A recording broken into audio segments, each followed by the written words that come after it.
Jiwa kritik terhadap pemerintah tetap ada nggak? Masih tumbuh atau masih melakukan itu nggak? Ambil nggak bisa menilai itu ya. Kemungkinan kritik hilang hari ini. Di publik ya, hilang.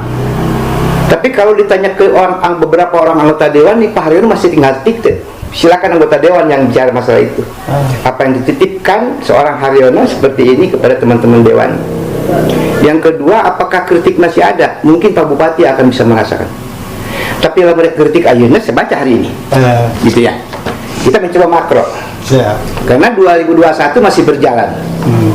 Tahun 2020, jadi program APBD kita itu kurang lebih ada 547 program tahun 2020.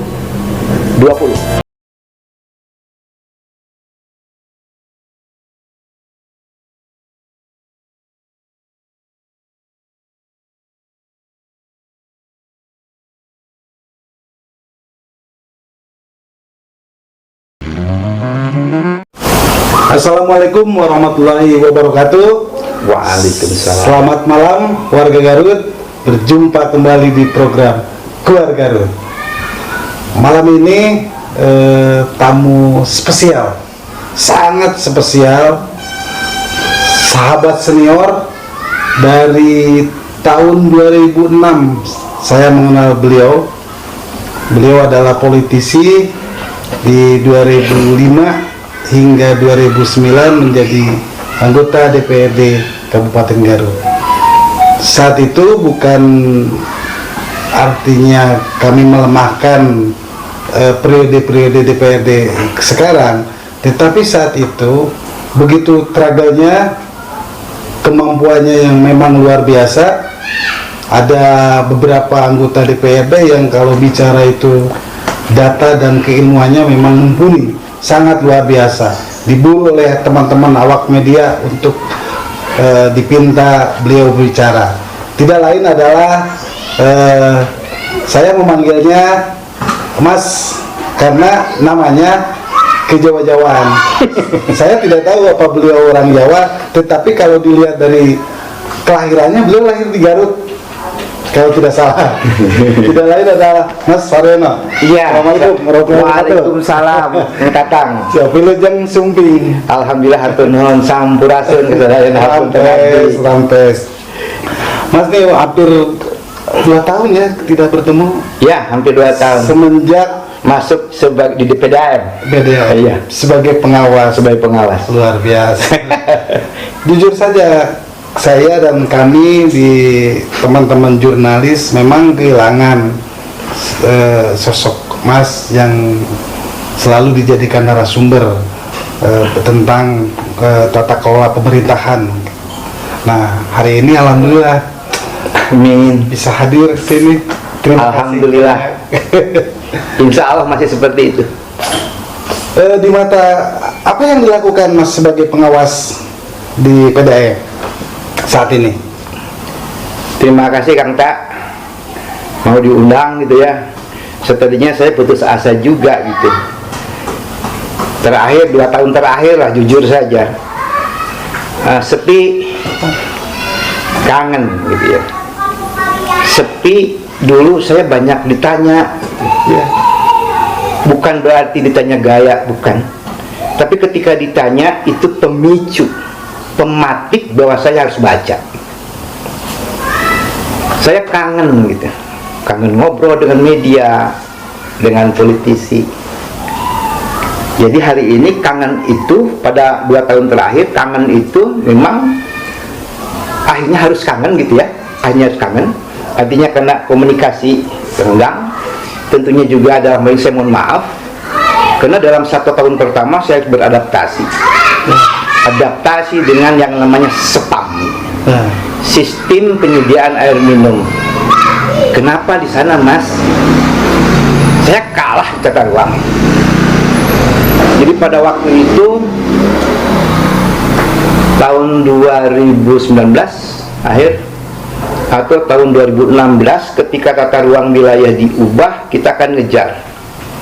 Kenapa tata ruang wilayah diubah sedemikian rupa tanpa dalam tanda kutip subjektif ya, melalui prosedur yang benar. Ya seakan-akan begitu cepat gitu ya, karena di DPR-nya pun pada waktu itu hampir hanya 2 minggu kalau nggak salah. Terus kejar, dan pada waktu itu kan ada Changsin. Perubahan itu tidak serta-merta secara rancangan perundang-undang, tapi kan izin dulu yang keluar. Terus dikejar kan, makanya komunikasi intensitas itu hanya dengan Pak Rudi kan, dengan Pak Iman, dengan Pak Widi sempat juga gitu ya. Kenapa dengan tata ruang? Kayaknya tata ruang penting gitu. Kalau bicara NKRI, bentuk realnya dia tata ruang wilayah. Jadi ketika proklamasi kami bangsa Indonesia dan seterusnya, ketika kita merdeka apa yang akan dikerjakan? Jadi standar atau pedoman pembuatan pedoman kebijakan untuk pembangunan berkelanjutan itu tata ruang wilayah dan lingkungan nanti. Jadi tata ruang wilayah itu bagaimana menentukan struktur ruang dan pola ruang, dikuatkan itu di bawahnya itu. Daya dukungnya dimungkinkan tidak. Jadi ilmu tata ruang ini luar biasa gitu. Dia adalah bagian bentuk dari tasakur bangsa ini, tasakur bini bangsa ini. Dipetak-petak sedemikian rupa, nanti ujungnya bakal ada RPJP, rencana pembangunan jangka panjang. Tata ruang wilayah dibuat, saya sebut di sini karena terpicu oleh siapa sekarang kepala dinas Luna, ya? Ibu Luna. Ya. Saya sering kali mengatakan ke guru, sampai hari ini saya pegang itu omongannya, karena dia ngomong gitu. Bu, pada waktu nggak anggota dewan ya, karena undang-undang Perda nomor 29 itu ikut juga kita membahas tahun 2011 itu. Untuk memahami tata ruang apa hanya 3 kata beliau: kemiringan, curah hujan, gitu, jenis tanah. Dengan 3 ini maka tata ruang itu diwujudkan untuk membentuk Garut sebagai wilayah konservasi. Ingatkan ya, yang didukung oleh agrobisnis, kemudian kelautan, dan kemudian pertanian, salah. Nah pada waktu itu ketika muncul industri kan kita nggak berebek Pak. Wih, gimana gitu ya? Ya akhirnya dikejar, akhirnya apapun yang terjadi ternyata memang kebutuhan nasional juga. Maka terwujudlah Perda nomor 6. Maka muncullah yang tadinya hanya untuk konservasi yang didukung oleh agrobisnis, pertanian dan kelautan, ditambah sekarang oleh industri yang berwawasan lingkungan dengan melihat bahwa Kabupaten Garut sebagai wilayah kawasan bencana atau sebagai mitigasi bencana. Berjalanlah itu. Nah dengan kondisi itu pada waktu itu, aduh gimana cai kita, karena saya konsumen. Apakah saya memang dikasih karpet merah ataukah saya pantas, saya nggak tahu. Tapi saya ikut di dalam tes itu. Pasti banyak yang bertanya, apakah ketika di dalam itu sama nggak ketika di luar? Biasanya kan kita itu kalau lihat kebijakan pemerintah dari APBD, dari RPJM ya, kemudian diketik kan, hasilnya dibagikan kan dulu ya ke teman-teman mahasiswa. Nah kalau hari ini enggak, saya ketik pasti saya serahkan secara proporsional kepada KPM atau kuasa pemilik modal, dialah Bupati Garut gitu. Sebagian tembusannya juga diserahkan kepada Ketua DPRD. Kenapa? Karena dia juga yang merekomendasi tentang PMP, penyataan modal pemerintah. Jadi kemarin 3 miliar, ditambah 3 miliar untuk PMP, ditambah 5 miliar, dan kemarin ada bantuan dari pusat 2,9, dan mungkin saja sekarang ada dari pusat untuk mengalirkan Hongaria, menguatkan. Jadi ada sekitar 14 kecamatan, itu berapa ya, yang sumbernya itu dari Cibolerang, yang kapasitasnya 300 liter per detik lah gitu, dan itu harus kita dukung. Artinya Bupati sudah memberikan ruang itu, Bupati juga sudah memberikan keleluasan bagi kita, dan yang luar biasa Bupati ini memberikan kesempatan Haryono sebagai Ketua Dewan Pengawas Pak. Dan mungkin saja bisa salah mungkin ya, karena anak kedua anak asda gitu. Tapi itulah tantangan, itu ruang itu bagi kita semua untuk bisa membuktikan, hey Haryono, mana kita ngomong wae gitu, ngomongkan dia gitu, mungkin. Nah dengan kondisi itu apa yang dilakukan? Makanya pada hari ini saya tidak akan bisa lepas dari RAKP, rencana kerja anggaran perusahaan, saya tidak akan lepas dari RPJM, karena ini melaksanakan RPJM tentang sanitasi dan lingkungan. Itu targetnya tahun 2005 harus ada 100.000 pelanggan tertutupi itu. Kemudian juga kualitas airnya harus dipertahankan, kuantitasnya dipertahankan. Oke, ada kawasan industri, tetapi tolong kawasan industri harus berbanding lurus juga dengan kebutuhan kita sebagai kawasan kawasan konservasi ya, karena di bawahnya ada Cimanuk. Kawasan industri mohon nanti ke depan dikendalikan. Syukur-syukur kawasan industri itu ke depan airnya jangan lagi ngebor. Perbaiki PDAM gitu. Akhirnya hasil PDAM gitu. Nah, itu kan bisa nanti sebagai peraturan bupati. Nah, semangat kami di sana karena ketika dilantik bahasanya Pak Rudi atau bupati pemilihan PDAM. Jadi restrukturisasi. Restrukturisasi ada dua kan? Ada regulasi dan manajemen. Regulasi pemekanan. Selama sekian puluh tahun kita belum punya RISPAM, rencana induk sistem pengelolaan air minum.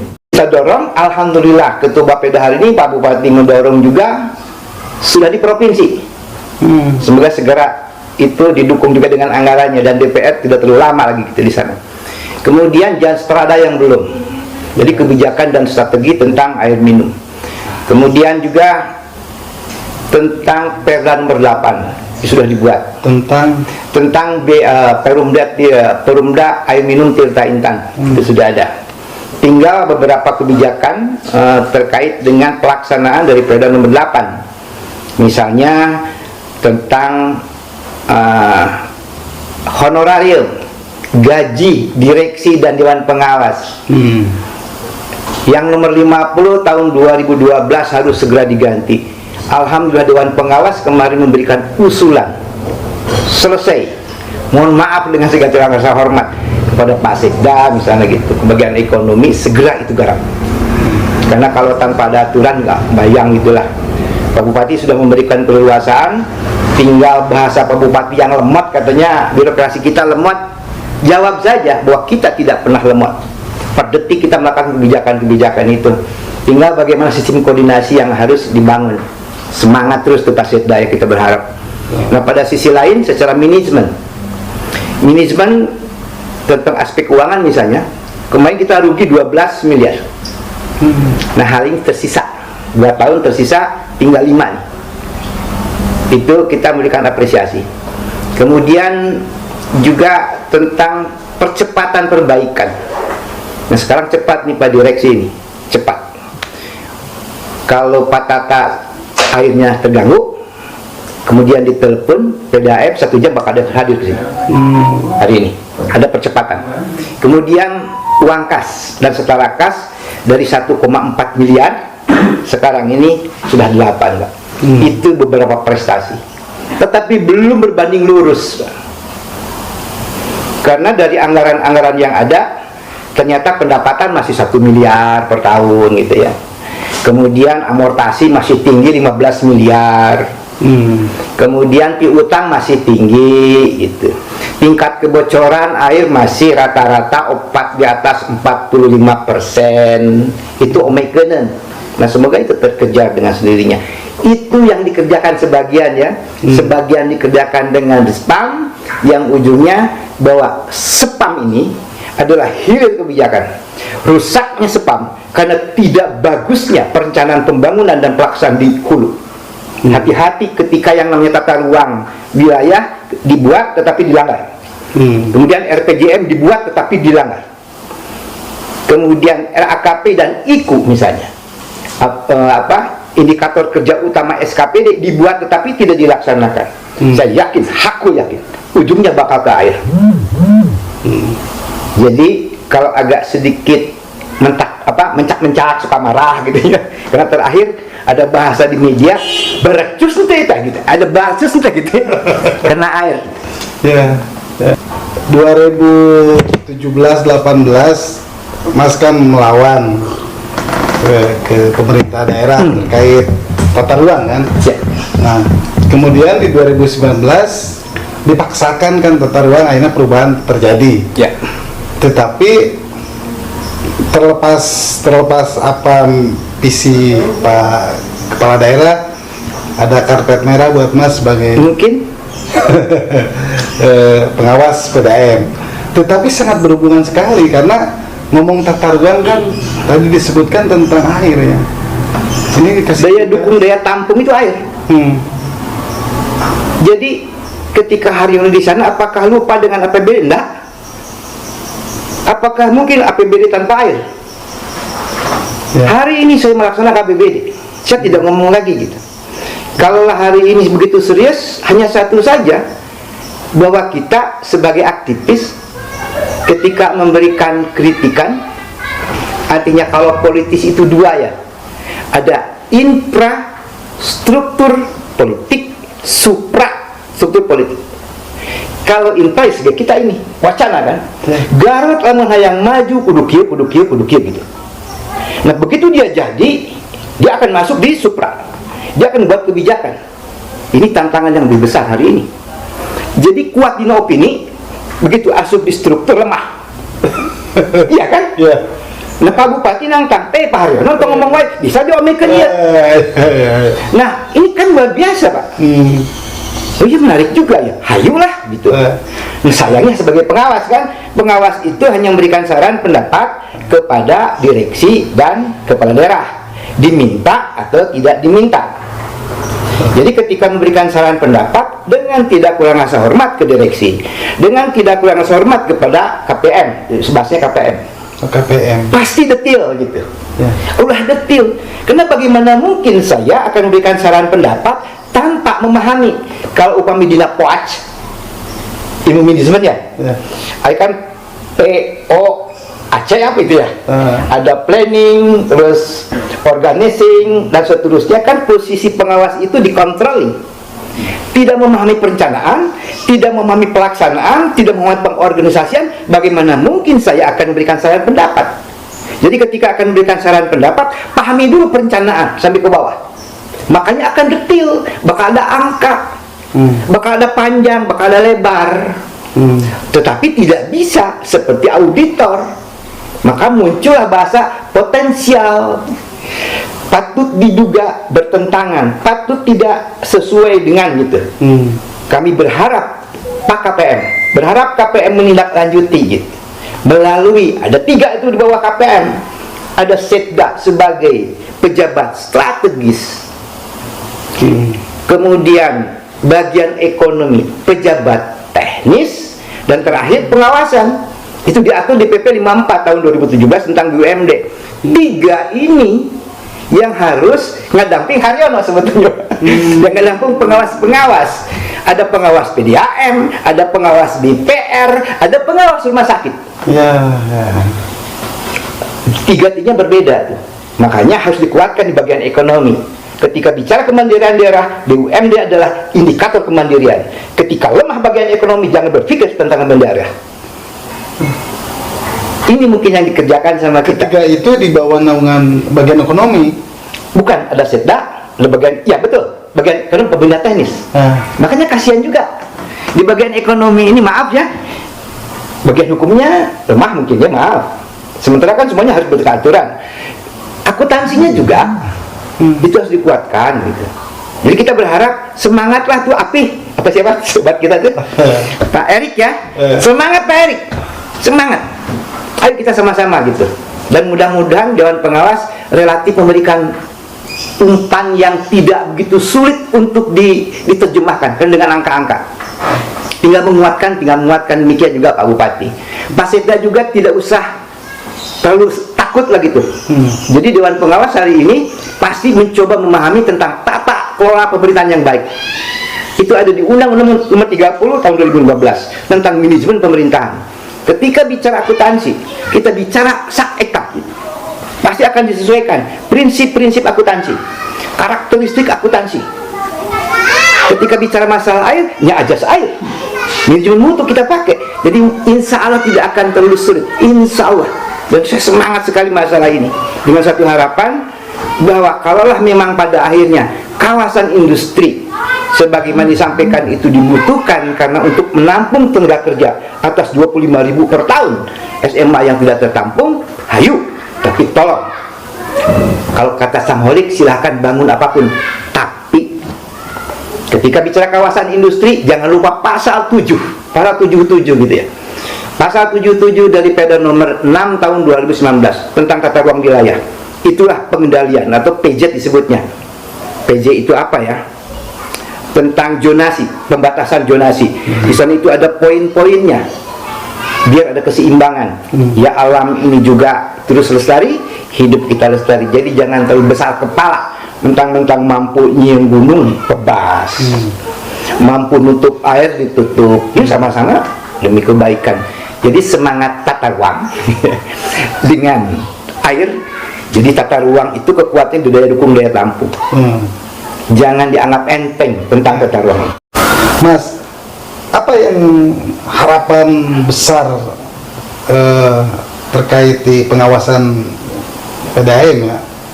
Tadi disebutkan spam kan, dihubungkan dengan tata ruang. Apakah memang harus terpenuhi cita-cita keinginan besar Mas itu apa di pengawasan ini? Sebetulnya bukan cita-cita kita gitu ya, Haryono enggak. Hanya kan sahiru Pak, betul bisa naik haji atau pupulih lebih betul bisa atau mikir apa adanya gitu ya. Jadi bicara tata ruang ini betul tidak sih negara ini yang merdeka gitu? Betulkah bahwa para pendiri bangsa ini ketika merdeka rek naon sih? Anggap Samholik sudah memberikan kemerdekaan itu kepada kita. Kemudian para pakar mencurahkan pikiran hatinya. Indonesia itu yang namanya pulau ini dari Sabang sampai Merauke.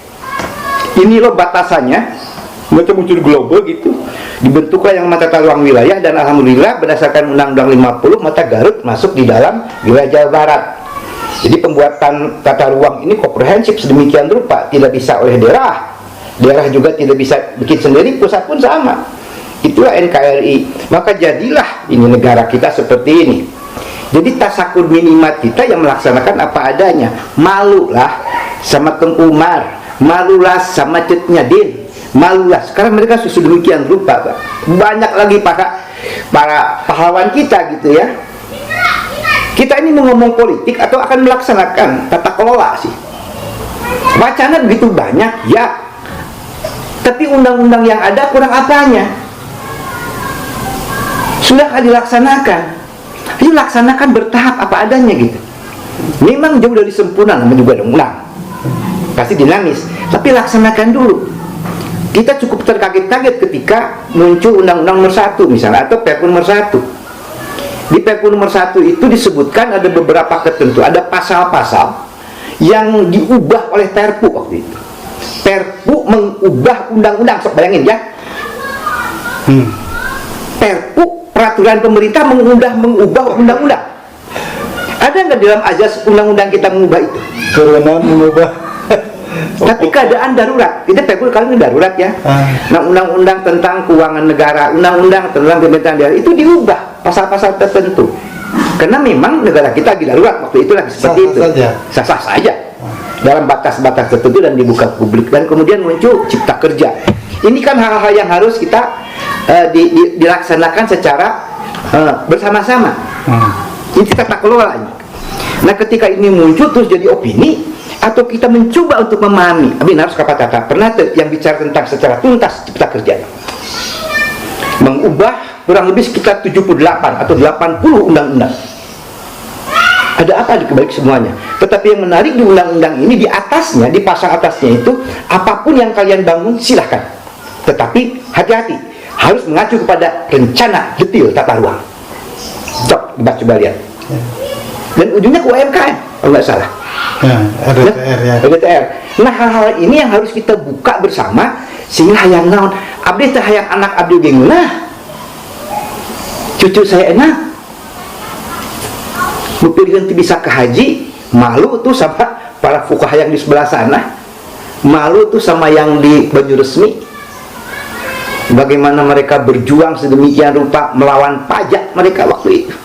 Nah, urang mah bayar zakat kan tuh ribut Pak, dilarang tuh bayar zakat. Sholat dilarang tuh Pak. Ayo kita baik-baik Nah, ketika bicara baik-baik, katakan saya sebagai masyarakat yang baik-baik, sangat berharap ada bahasa pentahelik gitu, pengelola negara. Ada pemerintahan, eksekutif, legislatif, ada dunia usaha, ada akademisi, ada media.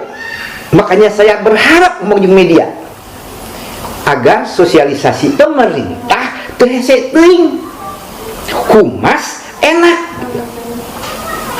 Mudah-mudahan bisa diterima bingnya seperti ini. Dan terakhir, masyarakat. Tetapi 4 di bawah ini kembali kepada pemerintah. Ketika tata ruang wilayah dibuat bukan untuk dilanggar, sosialisasikan. Kumacarana banyak cara. Aya Pak Tata, aya media. Kan aya anggaran untuk sosialisasi. Pergunakan ruang ini luar biasa.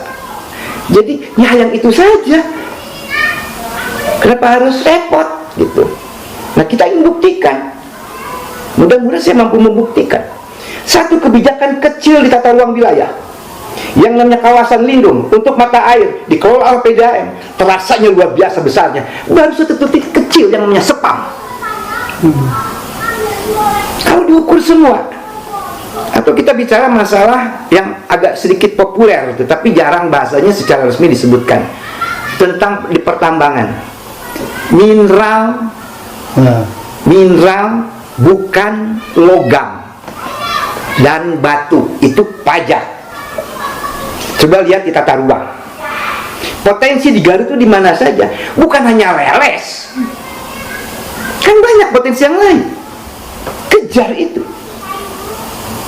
Ya, artinya kalau posisi pajak kita atau PAD, pajak retribusi kita hanya posisinya 400, genep ratus, potensial. Dua pegawai kita relatif tidak inovatif. Kenapa tidak inovatif? Ini hanya rumus, baca tata ruang wilayah tuntas, maka inovasi akan muncul dengan sendirinya. Karena memang basisnya di sana. Besar Garut itu akan dimana secara ekonomi, secara ekonomi, aspek lingkungan hidup dan sosial. Itulah pembangunan berkelanjutan. Bisa kita bicara ekonomi ansih tanpa melihat aspek lingkungan. Silahkan ngebangun apapun, diberi bencana Cimanuk Unggul, Tetaging kain beres, Pak. Atau kita bicara aspek lingkungan Unggul, jadi Tarsan, Pak. Atau kita bicara aspek sosial Unggul, itulah khayal. Sosial itu kan pendidikan dan kesehatan. Tanpa melihat ekonomi, kan khayal. 3 ini, atau kalau bahasa undang-undang perencanaan pembangunan, undang-undang tata ruang atau lingkungan hidup disebutnya memaduserasikan. Berkelanjutan itu memaduserasikan antara ekonomi, aspek lingkungan hidup dan sosial, dibungkus dengan aspek hukum. Muncullah yang namanya kapasitas daya dukung, muncullah semuanya diukur dengan kapasitas daya dukung. Itu muncullah DAU. Ukur DAU oleh apa? Jumlah penduduk. Oleh apa? Luas wilayah. Hilang saja luas wilayah, nyawa kabupaten. Iya kan? Kenapa harus dilupakan tata ruang wilayah? Kenapa harus dilupakan? Gitu tata ruang bicara, ya otomatis air bicara, tanah bicara, udara bicara. Ayo, apakah Islam ini penting dengan cepat tata atau apa itu yang naon? Walau alam. Ya kalau dari jabatan, ya alhamdulillah ke jabatan. Apakah penting? Zaman sekarang ini jabatan penting, tetapi nggak utama, Pak. Hanya untuk mempercepat proses saja. Tetapi bagaimana aspek fungsi kita sebagai orang hidup yang dibuka itu jadi ilmu. Semoga hilang dari kebencian. Kan bicara seperti ini gitu ya. Habis kadang-kadang kita ngomong benar tapi nyarius nak jadi tengah panginten. Saya mohon maaf gitu ya. Ketulusan itu buka. Bahwa orang mati itu hanya 3 gitu. Ilmu yang bermanfaat. Barang beres kudu ribut gitulah. Habis sering saya sampaikan ini. Dan urus budak untuk bisa soleh. Tidak cukup. Mampu juga mendoakan orang tuanya. Sederhana seperti itu. Jadi apa sebetulnya? Dan selebihnya hasbunallah. Kenapa kita juga lupa dengan itu? Ketika bicara jabatan pada dekat-dekat dengan bupati. Pada dekat-dekat dengan Pak Tata, ngarah Pak Tata ngomong ke bupati. Pada dekat-dekat dengan Pak Tata ngarah ngomong ke Pak Wabu. Apa deket-deket yang ngutupkan jadi PDAM, pada deket-deket dengan Haryono. Haruskah seperti itu? Udah kita bekerja ini kan dalam rangka untuk memberikan kemanfaatan. Sedemikian rupa. Memang sulit. Pak Haryono, sabar honorna. Saya di honor 4 juta Pak, genep ratu 4 juta 862 ribu Pak. 4 juta 4 juta 862 honor sebagai dewas. Dan saya syukuri bahwa abis ngitung triliun Pak. 4,5,48 jadi honor Pak. Semangat komonya di honor Pak. Terus semangat banget abis. Nah kan gini, kata Pak Bupati, Pak Haryono jangan ngomong terus, saya kasih kerjaan, sok kerjakan, mampu tuh kan, kayak gitu ya. Ya. Kalau dibahasakan gitu. Iya Bapak. Nah, kira-kira apa yang dilakukan saat ini kan kelihatan kan PDAM, apakah memang perbaikannya mumpuni atau harapan besar ke depan PDAM akan besar gitu? Bagaimana pandangan Pak Bupati terhadap Ketua Dewas? Atau saya menghadap ke Pak KPM ya. Jadi ketika itu yang diinginkan sebetulnya hanya 4 hal yang harus saya garap ketika bicara tentang Sepang. Pertama, aspek keuangan. Jadi tentunya Pak Bupati atau KPM berharap sebetulnya kumaha sih aspek keuangan PDAM ini.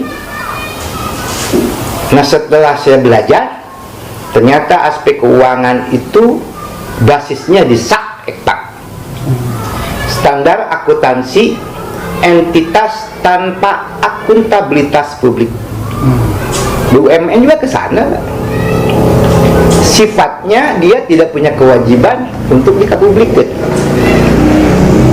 Jadi kalau mungkin ya BUMN rusak gara-gara SAK-EKTAK mungkin ya, karena transparansinya mungkin agak terkendali.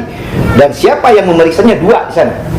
Ada KAP, konsultan akuntan publik, dan kemudian nanti hasilnya kinerjanya, uangnya oleh KAP, hasilnya kinerja oleh BPKP. Nah, selama kurun waktu 2 tahun ini Dewan Pengawas rinci Pak memberikan ke beliau. Jadi yang tadinya sakit nilainya 2 2019 itu akhirnya menjadi 3.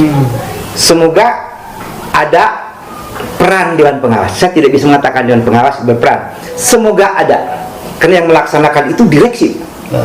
Kita hanya mensupport, mendorong, mencoba mengingatkan saja, memberikan saran pendapat.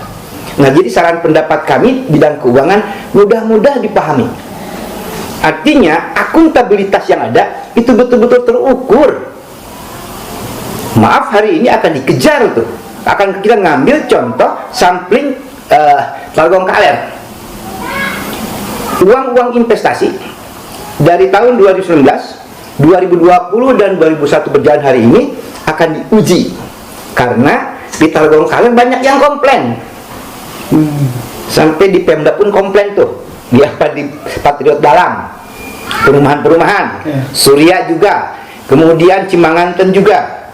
Nah, ini kesempatan bukan mencari kesalahan, tetapi intinya Pak, ketika kita akan Pak KPM, direksi, ketika kita akan mencoba memperbaiki PDAM, kita ambil satu sampling saja.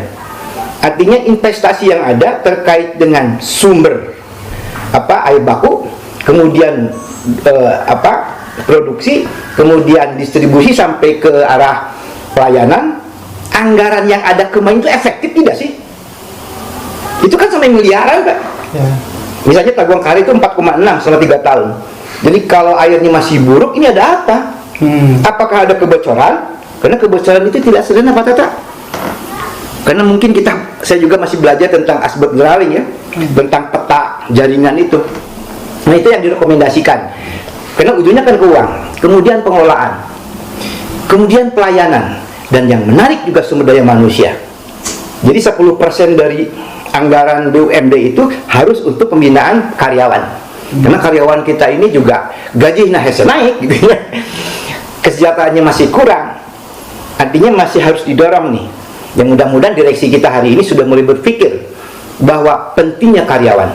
Ya sederhana punten di sana upami hayang berharap dia hayang naik gaji gitu ya, naik honor ya. Kemudian demikian juga direksi ingin naik honor, utamakan dulu gaji pokok yang namanya karyawan. Hitung yang objektif, dia akan naik dengan sendirinya. 2,5 kali gaji tertinggi karyawan, itulah gaji direktur utama. Kemudian 90% direktur kedua, direktur umum keuangan dan direktur teknik. 45% saya dengan anggota gitu. Jadi sebetulnya tinggal bagaimana memotivasi dua yang utama.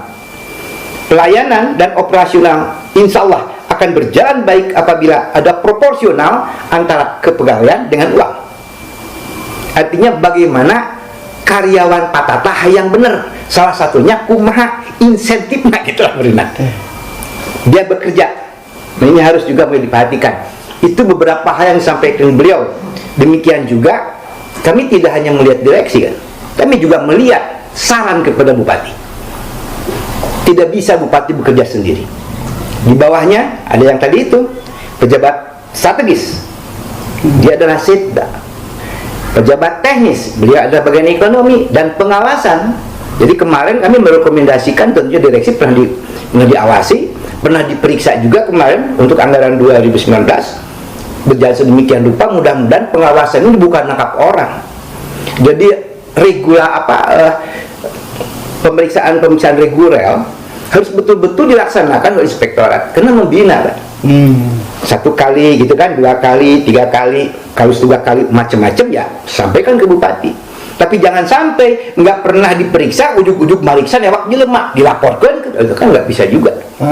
Ini kan mesti berjenjang, dan itu juga ditulis disampaikan ke beliau.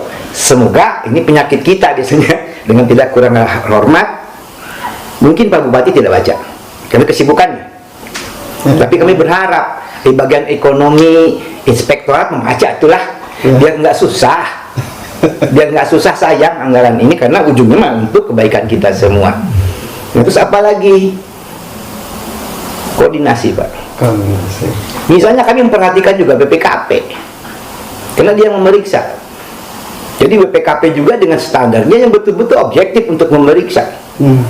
Maaf saya sampaikan di sini, potensial tahun 2016 dengan adanya rugi 12 miliar, terus terang kayaknya itu perlu dihitung ulang. Potensial hasil BPKP kemarin sepertinya ada angka yang tidak konsisten. Ini bukan di sini ya. Tidak konsisten. Jadi belum tentu Pemda yang salah, belum tentu direksi yang salah. Hari ini kita selesaikan Tagong Kaler, insya Allah pasca hasil pemeriksaan sekarang kita akan bertanya ke BPKP. Tahun 2015, tahun 2016 di dalam arus kas itu berapa sebetulnya yang dicantumkan ulang di tahun 2017 atau 18. Misalnya tahun 2020 pendapatan patata misalnya gitu ya, pendapatan patata itu 1 miliar. Nah, tahun 2020 ketika terjadi pemeriksaan di tahun 2021, tentunya angka sebagai pembanding kan ditulis ulang. Ujung-ujung yang tadinya 1 miliar jadi 800, benar? Ini, kalau ini dibiarkan juga Pemda repot, direksi disalahkan terus. Nah, nggak dewan pengawas. Jadi dewan pengawas itu strategis sekali, sangat strategis. Dia sebagai komisaris sebetulnya harus senior, atau Pak Haryono dadai kanan nyepet dadai kami teh dan ngali cai gitu. Dan menariknya Pak Yata mengalir. Jadi PDAM ini ada di dua sisi yang luar biasa dan tidak bisa main-main. Sebetulnya harus karir nih. Pertama, untuk di direksi umum keuangan, dia ngacu kepada undang-undang pemerintahan daerah, ujungnya di PP 54 tentang BUMD. Di sana ada direksi umum keuangan, ada bagian umum, bagian kepegawaian, ada hublang dan keuangan. Kepegawaian ngacunya kepada undang-undang tenaga kerja. Ketika bicara keuangan honor, bicara dia dapat mengacu kepada undang-undang ASN tentang penggajian, PP tidak salah. Ketika bagian umum, ya itulah ajas-ajas kata naskah dinas. Semoga ini bermanfaat bagi mereka juga gitu ya. Dan kemudian ketika bicara hublang, dia harus memahami keseluruhan kegiatan karena dia akan menyampaikan informasi ke publik. Ketika ada gangguan kunaon, ketika rek mayar kudu ka mana, itulah hublang. Berarti ada ilmu komunikasinya. Jadi kudu daek sebagai itu mah ada. Direktur utama kan nanti bicara untuk disosialisasikan buah Garut itu insya Allah bakal maju ke depannya. Dan itu harus memberikan keyakinan. Jadi ketika kemarin ada mosi tidak percaya dari warga bumi Cimanganten asri, kita harus mengembalikan mosi kepercayaan. Jadi dalamnya pasti rinci, mengingatkan kepada direksi yang dilaporkan kepada KPM. Misal kita serahkan besok atau lusa, karena kesibukan saja sekarang ini pada COVID kan, ditutup jadi serba sulit kita koordinasinya. Itu dari hulu hilir, Pak. Rekomendasinya periksa. Periksa itu bukan ditangkap, dievaluasi, reevaluasi. Apa itu rencana bisnis itu? Apa yang namanya SOP? Biar nanti ke depan air jangan bicara lagi aset, jangan bicara asik, tetapi memang orang tuh mampu jadi bangun. Air kalau sudah dilepas gimana lagi, Pak? Jangan sampai dilepas air ini, biar untuk segala macam lah hidup ya, karena tanpa air kita nggak bisa apa-apa. Pembiayaan ya. Jadi kita ini sebagai masyarakat mencoba harus paham, harus paham tentang hal tadi. Kalau terus pemerintah yang bergerak kita diam juga buruk kan ya. Jadi balas nantinya kita yang merasakan disampaikan lagi, Pak, ada hati-hati kan gitu ya. Jadi penerimaan pembiayaan dari target, jadi penerimaan pembiayaan 329. Mungkin ini silpa gitu, sisa lebih perhitungan. Apakah silpa isi atau kosong? Kalau isi yang Desember disediakan tetapi tidak bisa dilaksanakan. Kalau kosong berarti ini menunggu ayat nah gitu berenya. Tapi realisasi 331, relatif besar, Pak. Penerimaan pembiayaan. Semoga DPRD di kemarin membuka itu. Karena kondisi yang darurat kemarin menarik abdi man uningalah palinten ya. Perubahan APBD itu dilakukan karena kedaruratan oleh peraturan bupati. Perubahan APBD sampai 11 kali, Pak. 11 kali. 11 kali peraturan bupati. Jadi apabila melihat seperti ini, ada satu dinamika yang luar biasa di tahun 2020. Dinamika yang luar biasa ini abdi, ya semoga teman-teman ASN 1 bulan 1 kali, bayangkan Pak. Februari dirubah, Maret dirubah, April sampai 2 kali, Mei, Juni, Juli, Agustus sampai Desember tanggal 30 masih ada perubahan APBD. 1 bulan 1 kali. 1 kali, Pak. Tetapi kalau berdasarkan undang-undang itu wajibnya 2 kali. Perdanya ya. Tetapi perda karena susah, ya diubah di Perbu. Pertanyaan kita, boleh atau tidak? Boleh, karena kedaruratan. Di belah mana batasnya? Buka DPRD. Karena mungkin saja Pak Bupati tidak pernah tahu rincian kedalaman yang diubah itu apa. SKPD mana saja yang mengubah 1 bulan sekali gitu. Tapi itu kondisi kedaruratan. Setelah apapun ini yang menarik muncul di Undang-Undang Nomor 2. Jadi ketika ada niat baik untuk kebijakan COVID, maka kebijakan tersebut bukan lagi ranah tata usaha negara, bukan lagi ranah perdata, tidak bisa dipidana. Baca di pasal terakhir yang namanya Undang-Undang Perpu Nomor 1. Nah, dari pelaksanaan 547 didukung oleh 300 ini dengan jumlah realisasi 414. Ya nak ngomong sangenah lagi ya. Jadi kinerjanya itu belanja yang dilakukan oleh SKPD rata-rata 94%. Artinya terrealisasi.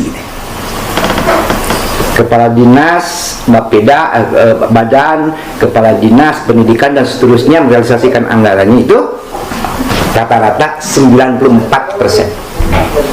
Artinya terrealisasi. Ketika terrealisasi mesti ada outcome di masyarakat. Berdasarkan informasi dari BPS, jadi dari 94 realisasi itu manfaatnya, maka menghitunglah yang namanya indikator makro pembangunan. Ini satu indeks pembangunan manusia, ini poin kan 66,22 di tahun 2019. Di tahun 2020 turun menjadi 66,12. Indeks pembangunan manusia itu pasti ada poin-poinnya. Sudah relatif baik ini dalam kondisi COVID, Pak. Artinya ada satu kinerja yang memang pembangunan manusia ini relatif ada sinergi, jadi SKPD untuk bertahan di sana. Dalam kondisi COVID, pemerintah pusat bahkan merekomendasikan pendapatan itu bisa ekstrim diturunkan sampai 50%. Yang penting kesehatan. Jadi yang lainnya kan kurang terperhatikan. Termasuk pendidikan yang kurang terperhatikan. Lebih banyak kesehatan, ekonomi ya. Tetapi Garut masih bisa bertahan. Saya mengapresiasi. Potensi kebersamaan itu masih ada. Kemudian laju pertumbuhan penduduk. Kan di Arimahnya. Kan apa? Laju pertumbuhan penduduk tikumah. Dari 0,62 menjadi 0,54. Hampir 1 tahun ya masih lumayan. Jadi orang Garut relatif masih bisa nahan diri gitu ya. Artinya masih ada pergerakan untuk melakukan kinerja di luar hal lain-lain gitu. Yang menarik, laju pertumbuhan ekonomi dari 5,02 signifikasi turun -1. Nah, ini dipertanyakan karena ekonomi. Fokus APBD ekonomi. Kemudian belanja SKPD habis semua sampai 94%. Nah, dampak karena ekonomi menjadi minus 5 jadi. Ini kan introspeksi bagi kita semua. Ini salah satu tugas TAPD. Tugas TKPRD, tim koordinasi tata ruang. Ini adalah tugas pembina kepegawaian. Di siapa? Di Setda. Semangat, Kak. Saya berharap semangat, Pak. Semangat dengan bahasa yang lebih baik yang pernah disampaikan, saran kepada Bupati, sampaikan kepada masing-masing SKPD hari ini. Untuk semangat, untuk beramal ma'ruf nahi munkar. Munculkan diri itu. Dan saya melihat ada potensi itu. Pakai dengan senior hilangkan pakai itu. Bukan berarti kurang ajar, tetapi tidak lebih melaksanakan tugas dan fungsi. Kalau senior tidak pernah mau mendengar tugas fungsi seorang Setda, bejakan ke Bupati kerja. Karena ini untuk publik, apalagi menghadapi COVID. Dan potensi itu ada gitu. Nah, di sisi lain, di jajaran asisten lebih ke situ lagi untuk memberikan masukan-masukan, mengkoordinasikan di bawahnya, kajian-kajian, hasilnya diserahkan ke Setda. Setda tidak terlalu sulit menerjemahkan sehingga mampu dicerna oleh Wakil Bupati, mampu dicerna oleh Pak Bupati sedemikian rupa mudah gitu. Jadi jangan sampai lagi keluar bahasa kata Pak Bupati SKPD kelemot. Hari honor Sunagarde TKD Garde gitu ya. Ya bagi kita juga, aduh ini kenapa seperti ini? Mungkin ada sesuatu lain hal. Apakah Bupati yang salah menyampaikan, ataukah SKPD yang salah menerjemahkan keinginan beliau sebagai PPK gitu ya?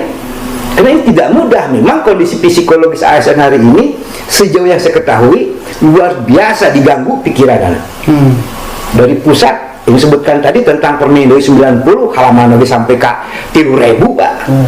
Baru-baru dibaca gitu, baru-baru dibaca negara 3.000. Dan kemudian ada optimalisasi fungsi fungsi ASN. Pengawas kan sekarang lagi diseleksi dan kemudian akan dialih tugaskan. Mungkin akan banyak juga ini yang sifatnya tidak teknis, yang administratif gitu ya. Dan kemudian persentase penduduk miskin dari 8 naik menjadi 9 tahun 2020 ini. Kemudian persentase pengangguran terbuka 7,28 2019 menjadi 8, naik tuh. Indeks Gini ini ketimpangan. Jadi ketimpangan itu kan diukur oleh 0,0 ya, yang sifatnya poin. Itu hitungannya ada di BPS dan ada juga berdasarkan peraturan Menteri Tenaga Kerja. Jadi ada yang 2 sampai 3, 3 sampai 5. Nah, Garut ini 0,3. Jadi ketimpangan moderat, tengah gitu. Tapi mendekati ketimpangan miskin atau ketimpangan tinggi. Asokopat kan ketimpangan gitu. Jadi ketimpangan demikian berarti ketimpangan sempurna. Ini birokrasi hati-hati aja naon nih ketimpangan sempurna. Pak Haryono ngomong naon, abi ya nyawanan tapi memang terasa sedemikian rupa. Jadi kalau seperti ini dengan tidak kurang sehormat, semangat, kata siapa tidak boleh main, harus lah. Tapi tolong bateuing Pak. Memboting main gak silakan kena susu rumputan gak usah lah. Main harus, tapi tolong bateuing. Karena kan stres itu Pak terus sama digawe. Proporsional gitu ya. Nah, apabila ketimpangan 0,3 berarti ketimpangan sempurna atau pendapatan tersebut hanya diterima oleh satu kelompok tertentu saja. Hati-hati dengan belanja langsung dan tidak langsung. Mungkin ketika pegawai pabrik itu kecenderungan biasa honorar dipotong Pak. Saya pernah ngadamu nggak kita honorarium ASN kepotong gitu dalam rangka menghadapi darurat. Darurat kemanusiaan yang namanya COVID. Kemanusiaan Pak. Hari ini nggak ada. Hari ini nggak ada. Artinya belanja makan minum itu harus dirasionalkan. Kemudian belanja perjalanan dinas dirasionalkan berdasarkan peraturan menteri bersama. Ini hitungan-hitungan bagi kita. Sulit memang, tetapi bukan berarti tidak bisa. Hanya bisa berharap ketika saya seperti ini ada nilai positif, karena sekretariat saya di SD 2. Jadi bagaimana Pak Asda, karena sibuknya dokumennya banyak Pak. Pak Asda ini kan bagian tim TAPD atau tim apa gitu yang harus ditunggu tentang tanda tangannya. Mungkin di Pak Bupati juga penuh tuh yang sudah tanda tangan karena kesibukan-kesibukan. Demikian juga Pak Sekda. Ketika ini terlambat Pak, betapa penting pembagian tugas itu. Kayaknya pembagian tugas sedemikian rupa, kalau ada tugas yang agak berat yang disampaikan oleh Bupati, sampaikan keberatan itu secara proporsional. Ulah iya. Kasihan masyarakat dengan iya itu akan terlambat nanti pembangunan. Mas Arni, kita pengen nanya, sekalipun saat ini menjadi posisi di Dewas ya, jiwa kritik terhadap pemerintah tetap ada nggak? Masih tumbuh atau masih melakukan itu nggak? Ambil nggak bisa menilai tapi ya, kemungkinan kritik hilang hari ini. Di publik ya, hilang. Tapi kalau ditanya ke beberapa orang anggota dewan nih, Pak Haryono masih tinggal dikte. Silakan anggota dewan yang bicara masalah itu. Apa yang dititipkan seorang Haryono seperti ini kepada teman-teman dewan. Yang kedua, apakah kritik masih ada? Mungkin Pak Bupati akan bisa merasakan. Tapi kalau mereka kritik ayeuna saya baca hari ini. Gitu ya. Kita mencoba makro. Karena 2021 masih berjalan. Tahun 2020 jadi program APBD kita itu kurang lebih ada 547 program tahun 2020. Karena saya tidak berani mengatakan 2021 karena masih berjalan gitu ya. Karena yang 2020 ini akhirnya akan bicara WTP yang sering kali dibicarakan. Wajar dengan macam-macam gitu ya, tapi kita lihat nanti. Kemudian kegiatannya proyeknya 3.200. Dari jumlah tersebut anggaran didukung itu sebesar sekitar 4,5 triliun. Dari 4,5 triliun sebelum audit, karena hari ini juga audit, kita berharap hasil audit ini oleh DPRD buka. Jadi kita bisa mengukur objektivitas yang namanya WTP. Karena pertanyaan WTP ini untuk siapa WTP? Ya. Untuk Pemda, untuk publik, atau untuk siapa? Apabila kita melihat Undang-Undang 15 tahun 2013 tentang BPK, itu ada pengguna anggaran. Pengguna anggaran itu pemerintah. Ada DPR di sana kan, APH di sana yang pula. Dan ada satu yang suka dilupakan, masyarakat. Coba cek nanti di PP ya tentang ini, dan di Undang-Undang 15 itu. Jadi kita bisa mengukur wajar tanpa pengecualian itu bagaimana. Yang dibaca, apabila dibaca ketentuan itu, wajar dengan pengecualian itu Pemda jujur membuat laporan, Pak Abdi Rugel, Pak Abdi Kirang. Jadi bukan kedalaman. Adapun kedalaman nanti muncul catatan. Di WTP itu kan ada catatannya. Kan ada 3 buku itu, lupa lagi saya 3 buku itu, baca satu-satu pasti ada catatan-catatannya. Nah, dari 3.200 kegiatan tersebut yang terrealisasi 4,4 triliun dari 4,5. Gimana seneta ya. Jadi pendapatan dari 4,5 menjadi 4,4. Di mana wae PAD kita dicantumkan rencananya itu 446 miliar. Pendapatan asli daerah dalam bentuk pajak dan retribusi tercapai itu, targetnya 446 miliar menjadi 474. Prestasi Pak dalam kondisi COVID. Padahal Permendagri atau peraturan bersama 155 ketika COVID itu luar biasa Pak. Jadi peraturan bersama antara Menteri Dalam Negeri dan Menteri Keuangan diarahkan kepada 3 skala prioritas: ekonomi, kesehatan, dan jaringan sosial pada waktu itu. Kan dinaiknya tinggi, tetapi untuk Garut ternyata PAD-nya naik Pak. Jadi capai 106. Kemudian dana perimbangan tercapai itu. Jadi sampai dari 2,5 triliun dapat juga 2,3 triliun, jadi 97,56. Dan lain-lain pendapatan yang sah dari 1,5 yang ditargetkan realisasi 1,4. Dari pendapatan 4,4 realisasi itu dibelanjakan. Belanja tidak langsung, jadi belanjanya 4,5, bisa defisit Pak. Pendapatan itu sampai 93% belanja pada waktu itu. Kemudian belanja tidak langsung, gaji di sana itu ada hibah, ada dan sebagainya. Rencana 2,8, realisasi 2,6 triliun, dan kemudian belanja langsung.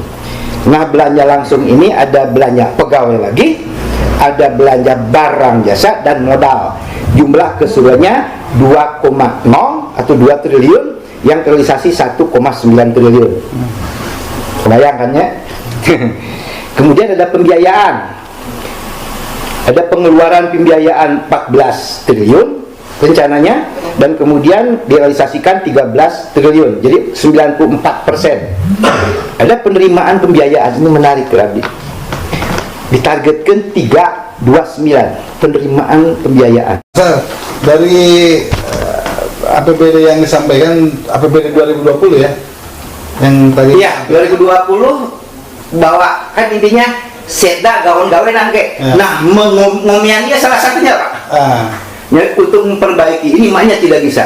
Ketika COVID awal sudah seperti ini, ada beberapa poin yang positif, artinya ada pengalaman. Tinggal bagaimana sekarang memperbaiki ke depan.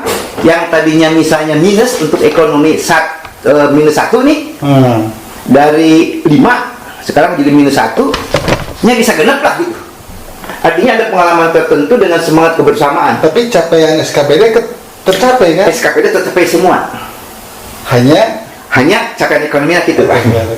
Oke. Perlu perbaikan ya? Perlu perbaikan. Jadi potensi baiknya ada. Di mana 94% itu tercapai kan? Pak mungkin terbohong ya. Karena terbohong teh dengan tidak rasa hormat, ujungnya kan di WTP. Ya. Betul. Makanya auditor nggak bohong cilaka, kali sumpahnya berbeda, duitnya gede kan.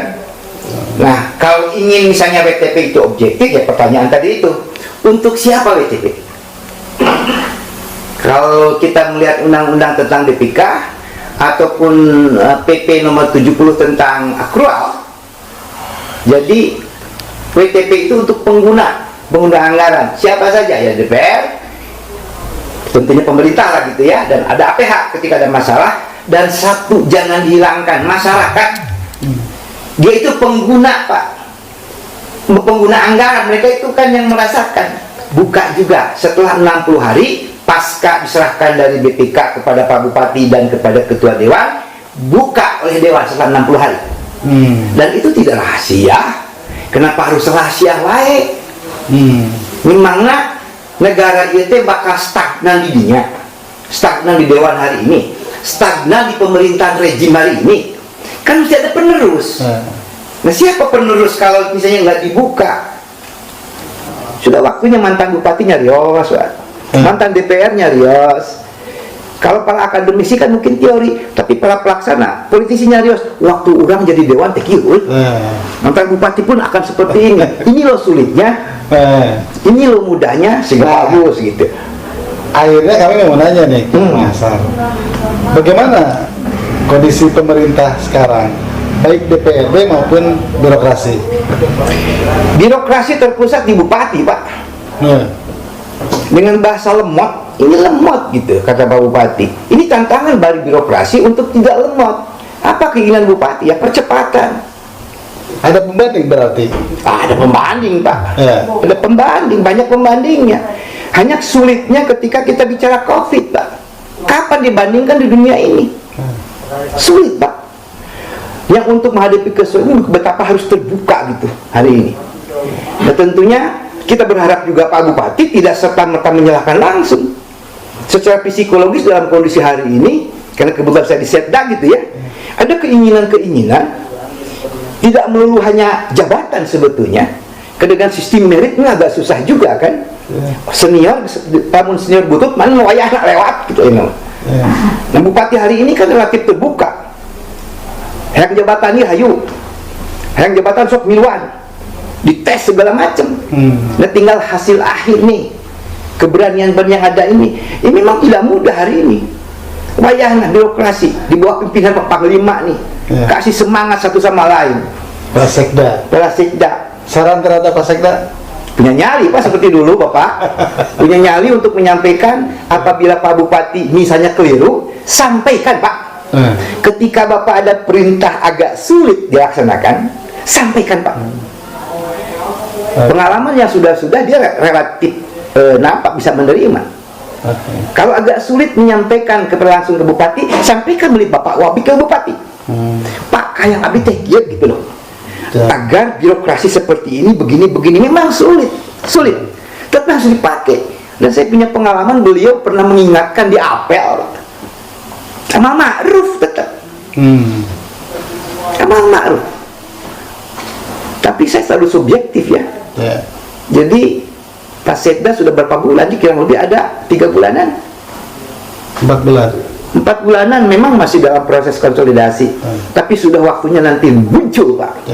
Sudah saatnya ya. Sudah saatnya nanti yang bicara di media sudah waktunya. Kejar ke media. Hei media ka dia, Garut akhirnya dia.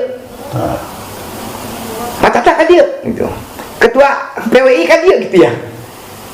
Informasikan tata ruang wilayah kita seperti ini. Jangan seperti kemarin kepala desa juga Pebubnya terlambat lah. Iya kan? Maret. Jadi pas dilaksanakan Pebubnya terlambat. Ini yang disalahkan bupati, kan ada pelaksana di bawahnya. Ada apa sebetulnya? Mungkin ada beberapa ketentuan dari Kementerian Dalam Negeri yang terlambat juga gitu.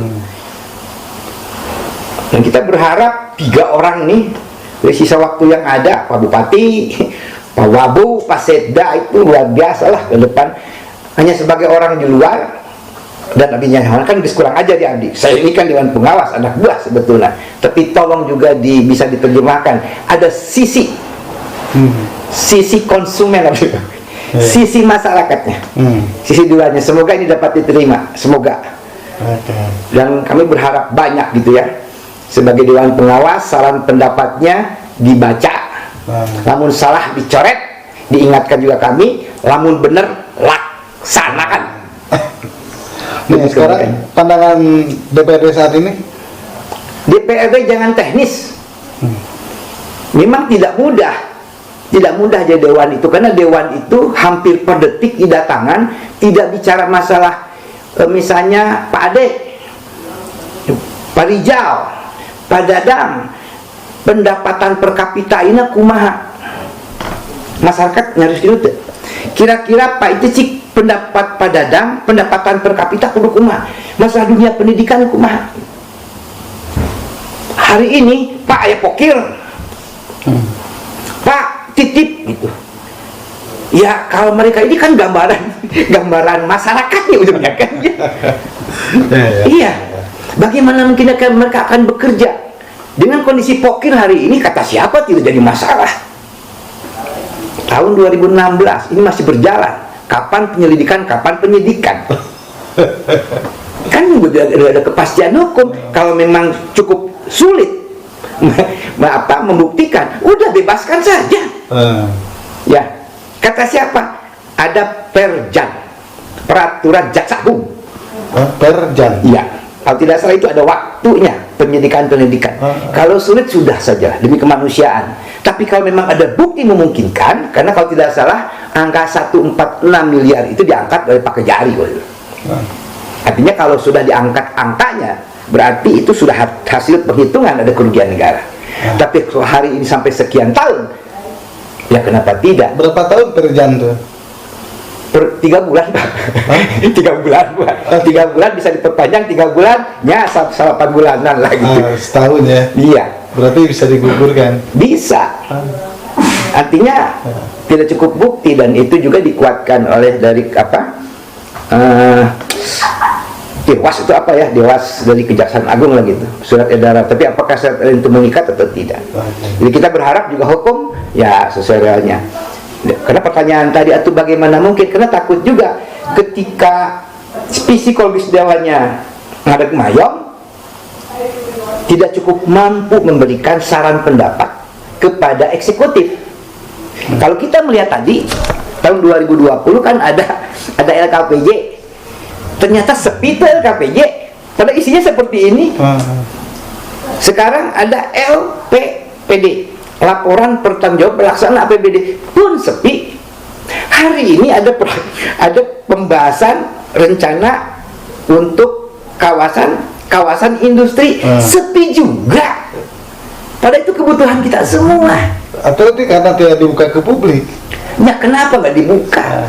Karena mungkin COVID ya. Ya COVID juga, tapi COVID. Di dewan itu kan bekerjanya, tapi pun saya merasa ayah semangat waktu itu ya. Jadi DPR pada waktu itu adalah saya bagian salah seorang yang membuat peraturan. Itu bukan eksekutif Pak. 7 dibuat itu. Keterbukaan. Itu inisiatif DPR loh. Anggaran desa, anggaran apa, pengelolaan anggaran daerah, boleh tanya. Ada Ibu Yati masih ada tuh. Ada Christine juga ada. DPR Pak, zakat. Inisiatif DPR. Padahal pada waktu lagi diperiksa Pak. Iya ya. PP 110. Jadi di pengadilan kan perang pas saling nyalahkan. Hal yang luar biasa pada waktu itu di DPR nggak ada itu. Bisa kompak keluarlah yang namanya apa perda-perda inisiatif dewan. Kenapa seperti itu? Semoga saja dewan hari ini jauh lebih sempurna yang dulu juga ya. Apalagi kan sekarang ini pendidikan anak relatif tinggi. Semoga mereka cukup tahan gitu dengan aspirasi yang disampaikan oleh para konstituen gitu kan. Karena kalau dulu makan ya kita datang hanya di PK gitu ya. Kalau hari ini kan luar biasa Pak. Dengan keterbukaan yang ada, dokumen apa yang tidak bisa diakses. Nah, dokumen itu tentunya akan disampaikan juga ke dewan. Kalau nggak bisa jawab kan nantinya jadi masalah. Jadi dewan hari ini memang perlu melakukan kemandirian. Cukuplah hapunten ya dengan honornya gitu ya. Toh rizki mahal karena rizki gitu. Memang tidak mudah. Bagaimana menutupi konstituen dengan proyek-proyek. Sudah waktunya juga sampaikan bahwa DPRD itu bukan mengumpulkan proyek. DPRD itu mengingatkan pemerintah agar kebijakannya sesuai dengan RPJM, sesuai dengan RKPD, sesuai dengan IKU. Itu saja dewan itu. Sampaikan kepada konstituen atau senang mau jadi dewan KHD, ya kan? Tapi nggak tahu juga Pak Tata. Konon katanya jabatan itu bisa jadi haram. Tong mere jabatan kajelema nu menta resti itu. Tong mere jabatan kajelema nu menta. Dan jangan meminta jabatan, karena itu bisa haram. Karena jabatan itu ditunjuk lah tadi. Nah kalau itu masih juga rada cangcaya, saya berharap untuk hal-hal moral hari ini adanya di MUI. Di MUI. Subhanallah. Saya berharap.